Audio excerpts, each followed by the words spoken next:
What's up, you guys? We're walking, we're talking, and we're getting to it. So, in my last video, I talked to you guys a little bit about my finances and how I was a little overgiving. Well, today I want to tell you guys about our trip to Puerto Rico, which I funded. It was on the premise of us staying at his cousin's, which, it was very nice of his cousin to host us. Was his cousin's home hostable, like, for what he kind of described it? I'm not going to say that, but I will say it was a very kind gesture, and I actually enjoyed my time there. However, I learned a lot about Laura Farquaad on that trip, and he brought that trip up a lot through the, duration and demise ending of our relationship, right?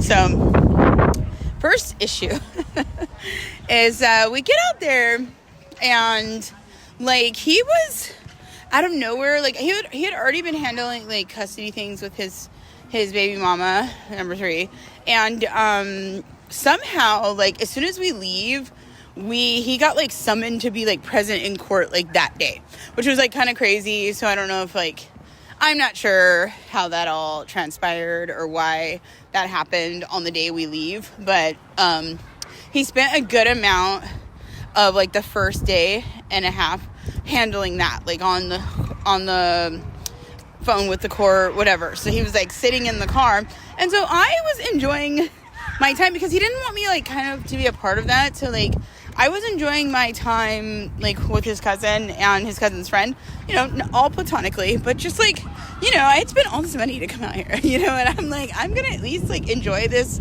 I've never been to Puerto Rico before. I wanted to have a good time. So we're hanging out, and he's in the car, I don't know, he's spiraling, and I keep trying to check on him, order him food, do all these things, and he's kind of not being really responsive. So I'm okay, well, so I'm starting to enjoy my time. Like I said, I'm in a new country. It's our first night there. Your girl, it's been a good little chunk, right? So when he finally re-enters civilization, or he gets out of the car, I guess he had done all he could do on that. He joins us, and I think I didn't really pick up on it, but I was curious. He was kind of upset that I had been carrying on. I wasn't disrespectful by any means, in my opinion, but I was drinking and having a cigar, and just, again, I'm in another country, okay? I'm just trying to have a good time. Anyways, so he doesn't really say much, but he kind of joins the group, but his vibe is so dark, and he's just not a vibe. He was always a dark cloud. Now that I really call it back, he was only tolerable when he was in his maybe his comfortable space, but any other time you try to bring him out of into other things or fun, he was kind of an asshole. So anywho, the next day we get up, we're hanging out with his cousin, and he kind of gets on my nerves. He made this comment about he made a disrespectful comment to me. I can't really recall it. I know he was talking about someone he had dealt with in the past, and kind of over exaggerating the story of sleeping with that person, and it's kind of a little irritated, but it was something else. It felt really demeaning, and I'm mad I can't recall it, but whatever. I asked him can you guys just drop me off at this beach club? I'm gonna spend some time here and let you guys do guy things, because he hadn't seen his cousin in years, so I was kind of I'm cool. If you guys want to have this boy chat and talk about all the girls you smashed in the past, great for you, but I'm going to go enjoy, again, the things I like to do, having drinks on the beach. Most of the trip was pretty rainy, though, but I still had a great time. I'm over here getting loose as a goose. They leave me at the beach club, but mind you, at that time he always had my location, so he they leave me at the beach club. Great, whatever. I'm having a vibe. I am enjoying myself. I am one of those people that can just be by themselves and have a great old time, as long as there's a little bit of alcohol and some food and a nice view. The vibes will vibe. I think I was having a great time talking to the little crabs on there at one point, but just having a good time, enjoying life. And so he's only gone for 45 minutes to where he comes back and finds me. And so as soon as they get there, I'm well, you guys want to drink? And mind you, he doesn't really drink that much. So But his cousin did. So his cousin was like, yeah, I'll have one. So I was like, okay, I'll bring a drink for him. Whatever. We start kikiing because, like, his cousin was a vibe. Like, not in a way of, like, disrespect, but he was just willing to, like, enjoy life, right? And, again, this was a paid vacation. Like, this is something I poured a lot of money into to do. And, like, I'm not out here to, like, be with the doom and gloom, right? So, kind of picked up on, like, his personality a little bit more on that trip. That trip was we had been together for, I would say, 8 months committed, right? So, anyways, we're on the trip. Cool. You know, me and his cousin, we're kikiing at the beach club. I'm having a great time.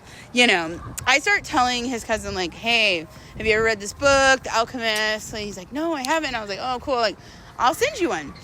This man, not his cousin, Lord Farquaad, just loses it. I mean, he storms out of the beach club. And I'm just like, and of course, you know, I go take care of my bill because he wasn't going to come and do that. He just wanted to come and disrupt my party, you know, because don't come and take care of the bill or anything. Just come and, you know, just shit on my parade. And so, like, it turns into this eruption of a fight. Like, over, like, you're being mixy with my cousin, talking about sending him a book, and you're just this mixy girl. And I'm thinking, like, okay, first, hold on.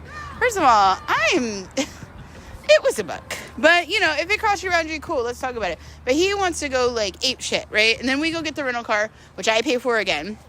Because he's, like, kind of, like, wanting to disperse from his cousin now. Like, he doesn't want us all to hang out. Like, he wants to leave his cousin because of this ultimate disrespect of enjoying a day on the beach in Puerto Rico. You know, of course. But, you know, insecure men, and this is kind of a call out to that. Like, when somebody is insecure, they're never going to treat you that well because they don't really, like, care about them. They don't really like themselves, right? And so how could you ever expect to be treated well or loved by somebody that doesn't really love themselves or doesn't really think highly of themselves, right? So that's a nice little kick back to that.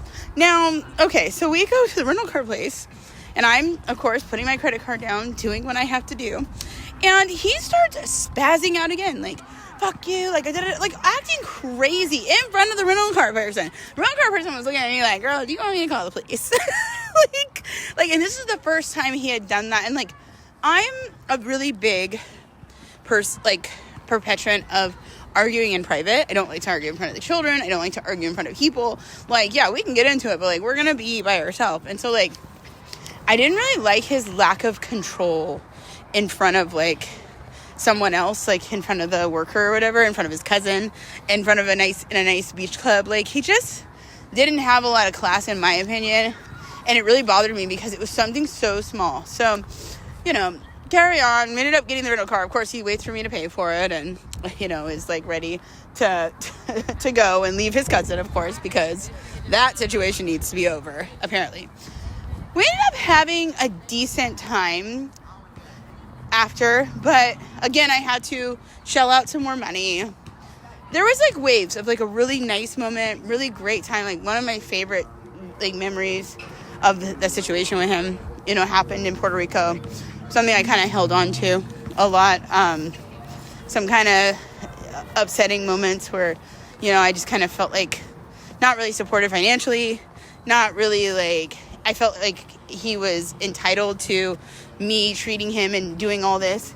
But there was a conversation, like, he always recalls on our flight home, because, oh yeah, I had found a picture of his baby mama, like, as his screensaver on his phone when we had first arrived. And that kind of had caused an issue too, because I was just like, yo, like, this shit should be over. Like, why do you have your baby mama as a screensaver? Like, I thought that was so strange.